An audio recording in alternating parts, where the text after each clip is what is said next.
আমি এখন মাছের মাথার কারি করব, কালিয়া বানাবো। তো আমি ফোড়ন দিয়ে দিয়েছি, ফোড়নটা হয়ে গেছে। এবার আমি আদা, জিরে, রসুন আর লঙ্কা পেস্ট দিয়ে দিলাম।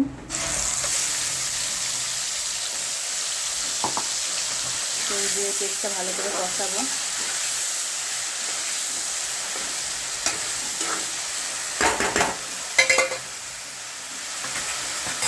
আর এই যে মাছ আর আলু ভাজা। বন্ধুরা, আমার মশলা কষানো হয়ে গেছে। এবারে আমি মাছ আর মাছের মাথা ভাজা, আলু, নুন হলুদ দিয়ে আলু ভাজা, আমি এটা দিয়ে দেবো। আলুগুলো ছোট ছোট করে কাটাটাই আমি একসঙ্গে দিয়ে দিলাম। বড় বড় করে কাটা হলে আমি আলু আগে দিতাম, মাছটা পরে দিতাম। এইগুলো সুন্দর করে কষাবো, কষিয়ে তারপরে আমি জল দেবো। জল দিয়ে ঘি, গরম মশলা দিয়ে আমি নামিয়ে দেবো। হ্যালো বন্ধুরা, আমার রান্না হয়ে গেছে। তো দেখলেই তো পুরো রান্নাটা তোমরা সবাই দেখলে।